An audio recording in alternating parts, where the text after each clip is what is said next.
스데반 설교의 마지막 부분입니다.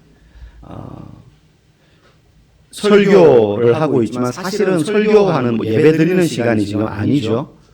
스데반 집사님은 지금 소위 말하면 재판정에 서 있습니다. 스데반을 해코지 할 작정을 한 높은 그 재판정의 공회 의원들이 스데반을 신문하고 어떤 변론을 하든지 그에게 위해를 가하기 위해서 지금 열려진 작정된 재판이에요. 근데 거기서 스데반 집사님은 자기를 구원하기 위한 변론의 시간으로 단 1초도 쓰지 않고 설교를 통해서 복음을 전하고 있습니다. 그리고 그 긴 설교의 이제 마지막 부분에서 스데반 집사님은 피를 토하는 심정으로 그냥 우리는 글을 읽고 있지만 여기 서서 스데반 집사님이 설교를 한다고 한번 생각해 보십시오. 사람들 앞에서 마이크가 있는 것도 아니고 쫙 모여있는 높은 사람들 앞에서 설교를 하는데 그냥 대충 평범하게 그렇게 설교하지 않았을 겁니다. 특히 마지막 부분, 오늘 내용도 그러하건대 피를 토하는 심정으로 가장 종교적인 사람들, 바리새인, 율법자, 서기관 이런 사람들, 가장 종교적인 사람들을 향해서 아주 살벌한 영적 고발을 하고 있어요. 그 내용이 뭐냐? 한 줄로 요약하면 하나님을 가장 열심히 섬긴다고 생각하는 사람들이 사실은 하나님을 가장 격렬하게 거부할 수 있다. 그게 누구다? 당신들이다. 너네가 그랬어 라고 말은 안 하는데 이 스데반 설교를 듣는 사람들이 계속 마음에 와서 찔리는 거예요. 저거 우리들하고 하는 소리 같은데? 저거 우리한테 말하는 것 같은데? 우리 욕하는 것 같은데? 이렇게 들어오고 있어요. 근데 마지막에 가서 종지부를 찢는 거예요.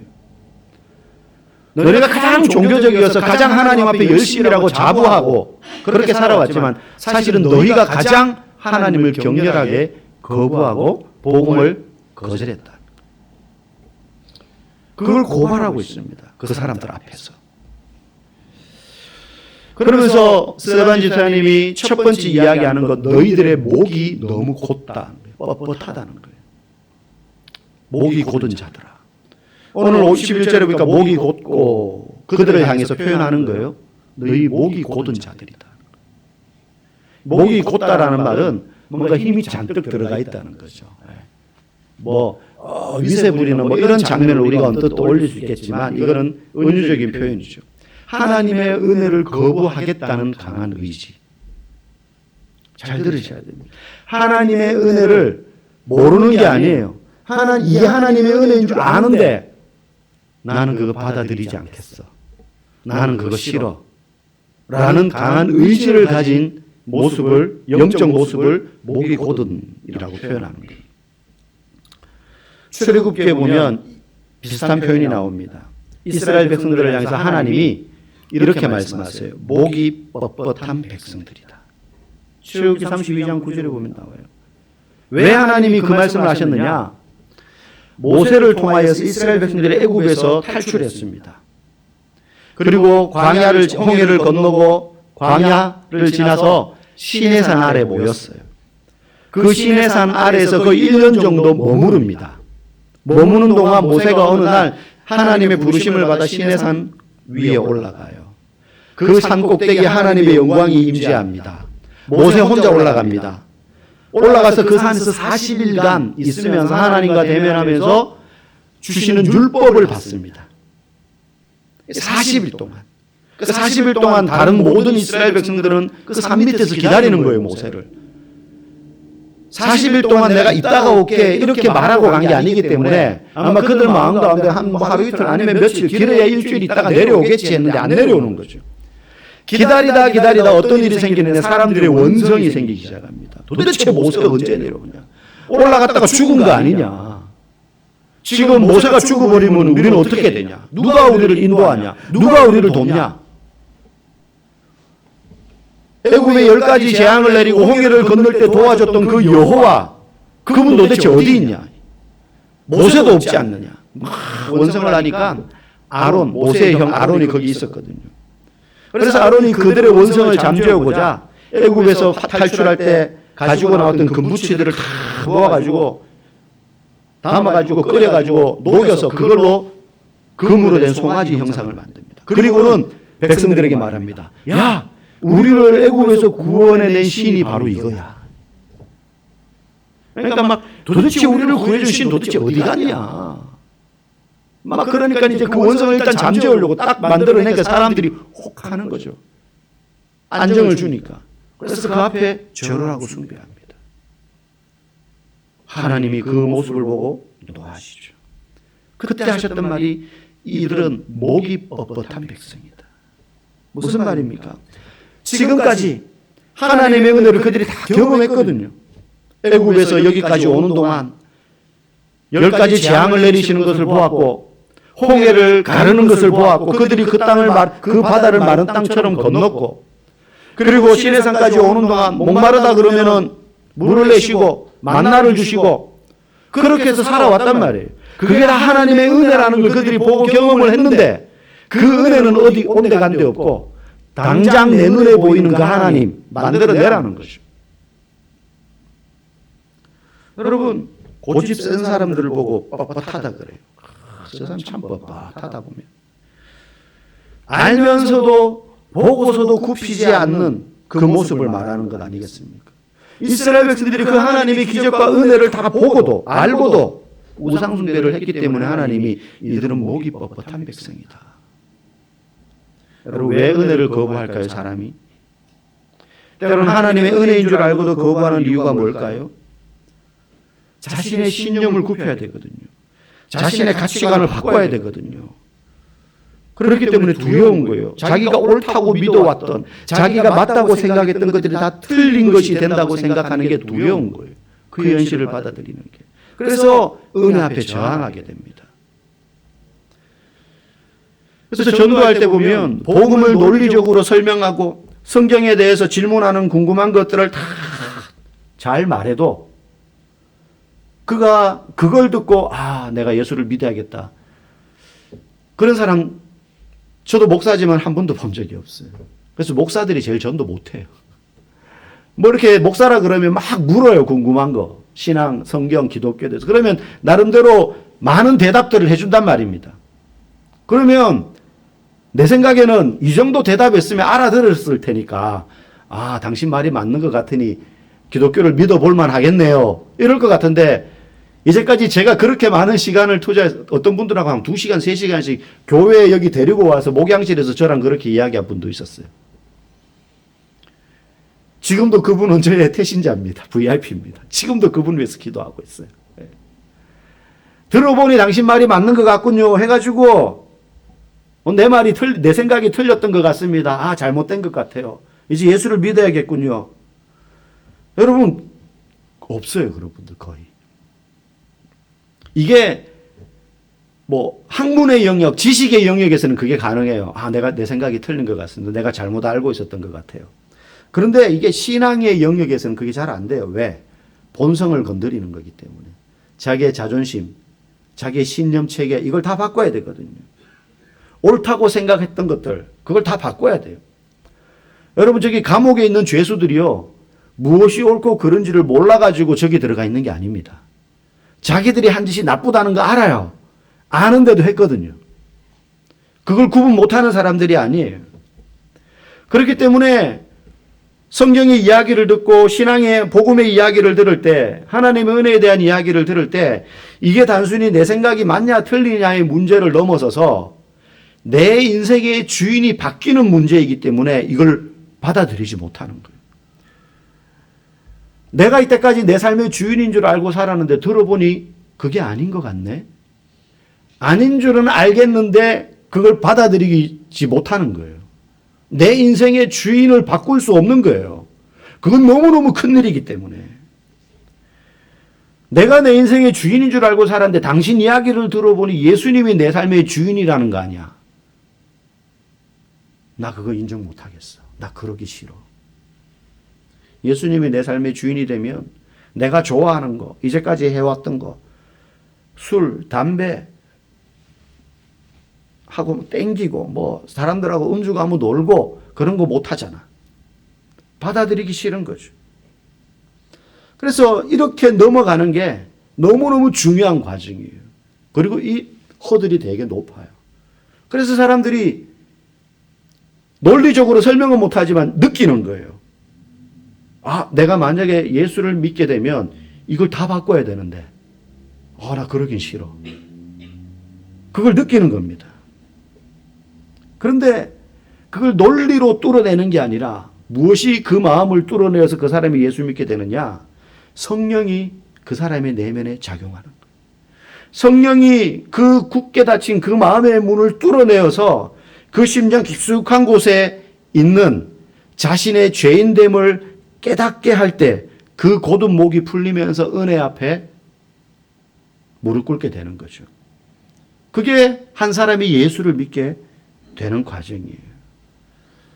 그래서 기독교 신앙, 성경의 내용이 이해되어지고 다 알게 되어서 믿는 게 아니라 은혜 앞에 굴복함으로 이게 믿어지는 겁니다. 이건 논리적으로 설명이 안 되는 거예요. 그래서 유명한 교부였던 터툴리안이 우리는 성경을 믿을 때 이해되어서 믿는 게 아니고 믿고 나니 이해된다. 이해보다 믿음이 먼저다. 그런 이야기도 했었어요. 그런데 지금 스데반은 뭐라고 이야기합니까? 가장 성경을 잘 알고 열심히 있다고 하는 종교인들, 당신들이 지금 어떤 상태다? 은혜를 거부하고자 하는 의지로 충만한 상태다. 그 얘기를 하는 거예요. 그러면서 당신 조상들, 우리 조상들이 어떤 짓을 했냐? 하나님이 보낸 선지자 다 잡아 죽이지 않았냐? 그리고 예수님도 당신들이 잡아 죽이지 않았냐? 은혜를 거부하고자 하는 의지로 너희들의 목이 뻣뻣하다. 그래서 들을 생각이 없는 거죠. 스데반을 데리고 온 이유는 네가 무슨 말을 하는지 우리가 한번 잘 들어볼게, 이게 아니에요. 네가 무슨 말을 하든지 우리는 너 죽일 거야. 그 생각인 거죠. 여러분, 공자가 이런 일화가 있습니다. 제자들과 함께 어느 날 함께 길을 가다가 담벼락에 붙어서 똥 싸는 인간을 본 거예요. 담벼락에 앉아가지고 똥을 싸는 거예요. 그래서 공자가 엄청 막 화를 내면서 그 사람을 향해서 막 혼을 냅니다. 이런 인의도 모르고 도덕도 모르고 예의도 모르는 저런, 그러면서 막 화를 냅니다. 그리고 제자들과 함께 다른 길로 갑니다. 가는데 보니까 이번에는 길 한가운데에서 똥 싸는 사람을 본 거예요. 길 한가운데에서. 그걸 보고는 제자들은 공자가 이제 얼마나 저 사람을 혼을 낼까 그런 기대를 했는데 공자가 그 사람을 보고는 아무 말도 안 하고 다른 길로 돌아가는 거예요. 그래서 제자들이 궁금해서 물었습니다. 아니 선생님, 담벼락에 앉아가지고 똥 싸는 인간은 그렇게 뭐라 그러더니 왜 기랑복판에서 똥 싸는 인간은 왜 아무 말도 안 하고 그냥 돌아갑니까? 공자가 이렇게 말했어요. 저건 말로 해서 안 된다. 저건 말을 해도 못 알아먹는 인간이다. 말을 할 필요가 없다. 여러분, 지금 스데반의 설교를 듣고 있는 사람들을 향해서 하는 말이 이와 같은 거예요. 들을 준비가 안 돼. 들을 생각이 없는 거예요, 아예. 여러분, 우리도 그렇습니다. 사람을 두 부류로 나눌 수 있습니다. 수치를 아는 인간과 수치를 모르는 인간. 여러분, 인간은 누구나 죄를 지어요. 그런데 자기가 한 행동이 죄인 줄 아는 사람과 죄인 줄도 모르는 사람이 있을 수 있습니다. 예수님께서 사람의 마음에 찾아오실 때 생기는 첫 번째 증상이 뭐냐? 내가 죄인이라는 걸 깨닫는 거예요. 그런 사람은 회개하고 예수님께로 돌아옵니다. 그런데 예수님을 만나고 양심의 찔림을 받고 내가 죄인인 것을 깨닫는데도 불구하고 그걸 거부하는 사람들이 있어요. 내가 죄인이라는 사실을 인정하고 받아들이기 싫은 거예요. 그런 사람들에게는 아무리 이야기를 해도 안 돼요. 그런 분들이 있습니다. 안 들려요. 이런 사람은 길 한가운데서 똥 누면서도 수치를 모르는 사람이죠. 내가 죄인이라는 걸 마음으로 느끼면서도 그걸 애써 외면하고 눈 감고 거부하는 거예요. 똥 싸면서 눈 감고 있으면 아무도 없다 이렇게 생각하는 거예요. 그러니 자신이 죄인이라는 걸 깨닫는 것만 해도 은혜인데 지금 스데반 앞에 있는 사람들은 그 은혜를 거부하는 거죠. 당신들 바로 그런 죄인입니다라고 말하는데 뭔 소리 하는 거야? 뭔 소리 하는 거야? 시끄럽고 이제 그만 그 입 닫어. 네가 뭔데 우리한테 죄인이라 그래. 지금 그러고 앉아 있는 거예요. 그래서 그들을 향하여 뭐라고 이야기합니까? 마음과 귀에 할례를 받아야 된다. 우리 51절 말씀 같이 읽어보겠습니다. 마음과 귀에 할례를 받지 못한 사람들아. 앞에 목이 곧고가 있죠. 마음과 귀에 할례를 받지 못한 사람들아. 마음과 귀에 할례를 받는다라는 무슨 말입니까? 마음의 할례를 받는다라는 건 외적인 신앙의 행위나 의식보다 내면의 변화가 필요하다는 거예요. 그게 더 중요하다는 거예요. 내면의 변화. 스데반은 이들을 향해서 너희들은 율법적으로는 몸으로는 할례를 받았지만 내면은 전혀 변하지 않았다. 스스로 죄인이라고 생각하지 않는다는 거예요. 여러분, 이게 종교에서 가장 큰 위험이에요. 기독교를 종교로만 생각하면 뭐에 자꾸 치중하느냐 하면 외적인 자신의 신앙적 형식에 치중해요. 어떻게 기도하느냐, 어떻게 내가 예배를 잘 드리느냐. 중요하지만 거기에 치우치고 내면의 변화에 우리가 집중하지 못하면 굉장히 큰 위험에 빠져요. 누가복음 15장에 보면 예수님께서 탕자의 비유를 드십니다. 여러분 잘 아시죠? 비유입니다. 돈이 많은, 재산이 많은 아버지에게 두 아들이 있었는데 작은 아들이 아버지 죽기 전에 아버지 어차피 죽으면 절반은 내 건데 미리 유산 땡겨주세요. 저는 시간 있고 젊을 때 그 돈 실컷 쓸랍니다. 그러니까 아버지가 마지못해 줍니다. 아들이 세상에 나가서 허랑방탕하게 먹고 마시고 부어라 마셔라 하면서 다 씁니다. 나중에 돈 다 떨어지고 나니까 돈 많을 때 자기 주변에 붙어있던 친구들 다 떨어져 나가고 아무도 거들떠 보지 않습니다. 그가 굶어 죽을 위기에 처해서 남의 집에 가가지고 돼지 키우는 그 돼지 축사에 들어가서 돼지가 먹는 쥐염 열매나 먹으면서 근근히 생명 유지하다가 자기 신세가 너무 처량한 겁니다. 내가 이렇게 짐승처럼 살고 있는데 어차피 죽을 거. 내 아버지 집에 가야겠다. 그래서 다시 부끄러움을 무릅쓰고 자기 아버지 찾아갑니다. 아버지는 어떻게 하고 있습니까? 이놈의 자식, 인간 같지도 않은 놈. 아버지가 내가 두 눈 시퍼렇게 살아있는데 재산 달라 그래가지고 나간 놈 호적에서 지워버려. 그러지 않고 이제나 저제나 이 집 나간 아들이 혹시나 돌아올까봐 마을 어귀에 나가서 기다리고 있었던 거예요. 근데 보니까 먼 발치에서 남루한 행색으로 오는데 아들은 아버지를 못 봤지만 아버지는 그 실루엣만 보고도 그 아들인 줄 압니다.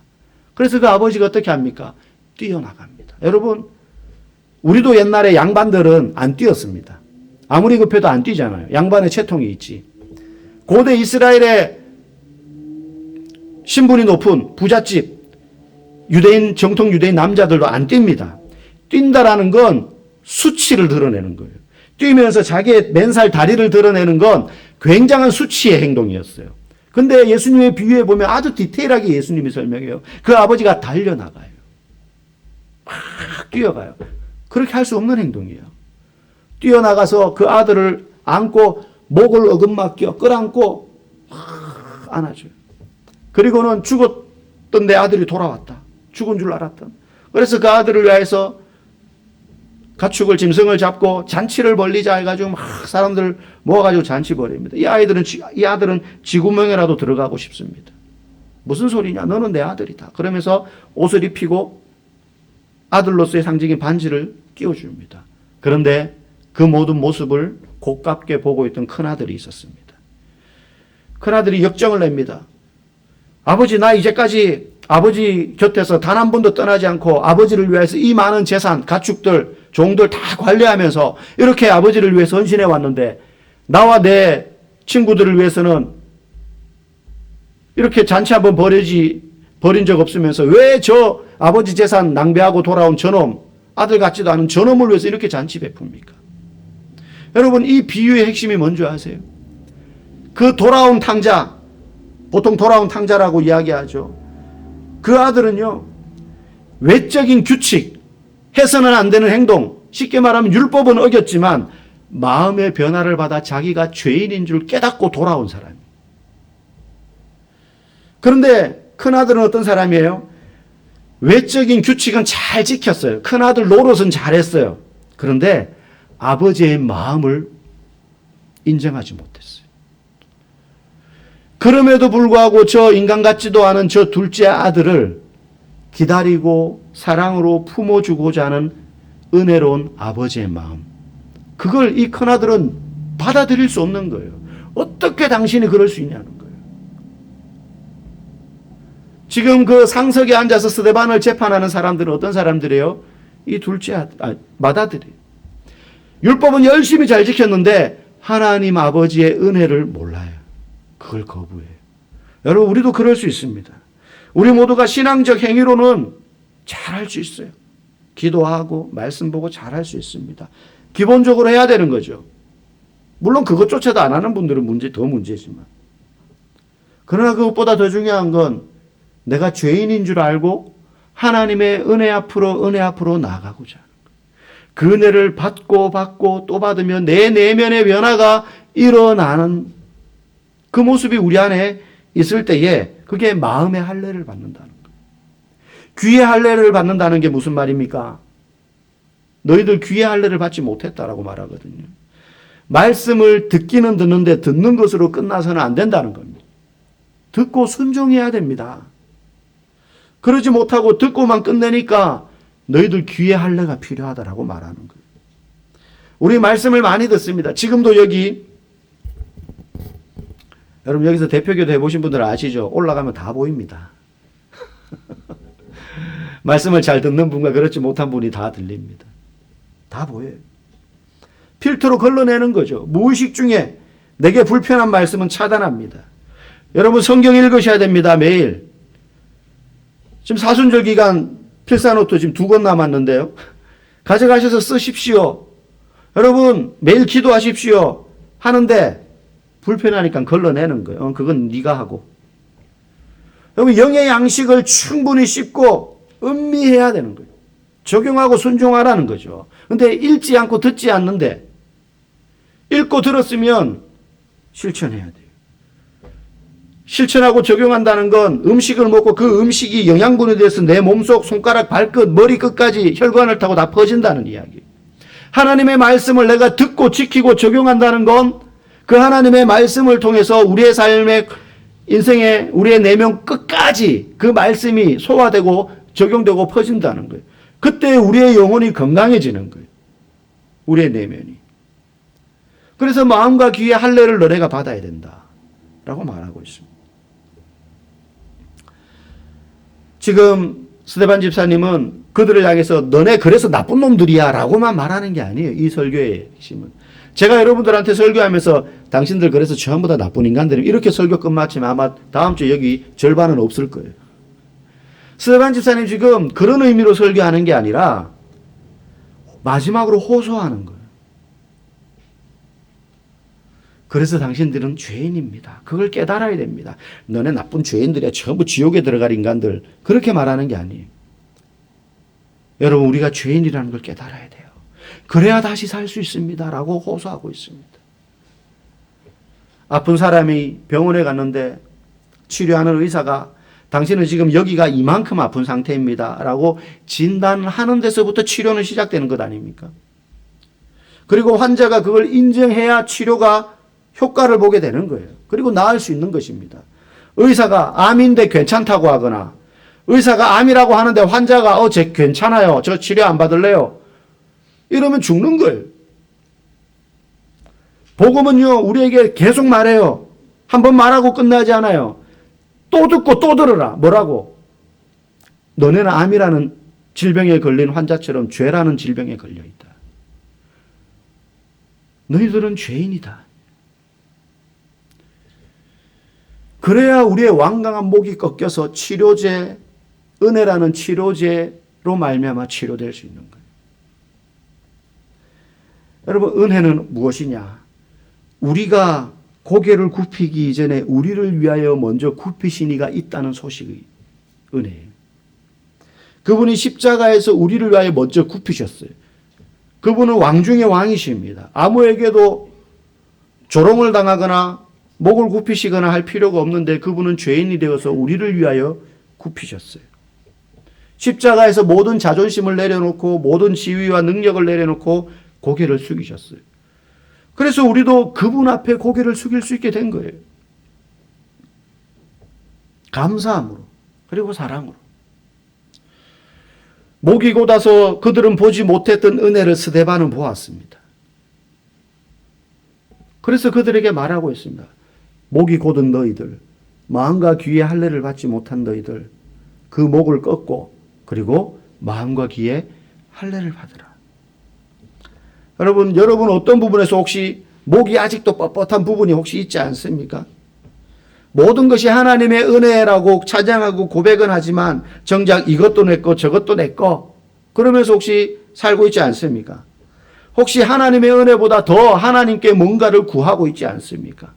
여러분 은혜를 구하십시오. 그리고 하나님의 은혜를 여러분의 삶 곳곳에 구체적으로 구하십시오. 우리 기도할 때 구체적으로 기도하라는 말을 많이 듣잖아요. 구체적으로 기도하라. 그게 우리는 이렇게 생각해요. 하나님, 제가 이번에 집을 샀는데 중도금을 몇 월 며칠까지 치러야 되는데 3,500만 원이 필요합니다. 몇 월 며칠, 몇 시 전까지는 꼭 은행에 넣어야 되니까 3,500만 원 그때까지 꼭 주셔야 됩니다. 1원도 모자르면 안 됩니다. 뭐 이런 내가 원하고 필요로 하는 것만 구체적으로 기도하는 걸 생각해요. 그런데 유대인들이 하나님 앞에 매일 구체적으로 기도했거든요. 어떻게 기도했느냐? 하나님, 예를 들어 이제 하루에 일과를 마치고 잠자리에 들어요. 하나님, 오늘 밤 잠자리에 들 때에도 내 코의 호흡이 끊어지지 않게 하시고 내 목과 내 입과 뇌 귀가 잠자는 중이라도 하나님의 그 말씀이 들려지기를 원합니다. 그냥 오늘 밤 편안하게 자게 해주세요. 하루 지켜주시니까 감사합니다. 예수님 이름으로 기도합니다. 이렇게 하는 게 아니에요. 내가 눈을 감고 잠을 자고 있지만 그동안에도 뜬 눈으로 나를 지키시는 그 하나님의 은혜가 내 머리털부터 발끝까지 다 흘러내리기를 원합니다. 하루를 시작할 때는 이렇게 기도합니다. 오늘도 내 입에서 나가는 말을 통하여서 지쳐있던 내 친구 누구누구가 힘을 얻게 해주시고 오늘도 내가 땀 흘려 일하고 먼지 묻은 손으로 한 사람의 손을 맞잡을 때 그에게 그리스도의 사랑이 전해지게 해주십시오. 초대교회 교인들 그렇게 기도했어요. 내가 원하는 걸 구할 때만 구체적으로 기도하는 게 아니라 매일 일상의 삶에서 감사와 그리스도의 은혜를 전하는 부분에 있어서 주님 제게 은혜 충만케 해주세요라고만 한 게 아니라 주님 지금 저의 마음이 너무 우울합니다. 이런 문제로 너무 걱정이 됩니다. 주님 내가 지금 눈을 감고 기도할 때에 하나님의 위로가 아론의 수염에서부터 기름이 흘러내림과 같이 내 머리 정수리에서부터 내 눈을 타고 내 목과 내 어깨, 내 옆구리와 내 둔부와 내 허벅지와 내 발끝까지 흘러내리게 해주십시오. 그렇게 기도하는 거예요. 여러분, 저와 여러분들이 하나님의 은혜를 이렇게 날마다 사모하기를 원합니다. 그 은혜 앞에 우리의 마음과 귀가 열려져서 주시는 그 은혜를 날마다 누림으로 말미암아 우리의 마음이 목이 곧은 채로 있는 것이 아니라 그 은혜 앞에 무너져서 누가 만지면 이런 느낌, 흐물흐물한 느낌, 힘이 잭득 들어간 게 아니라 주의 은혜로 녹아내려지는 그런 저와 여러분 될 수 있기를 주의 이름으로 간절히 축복합니다.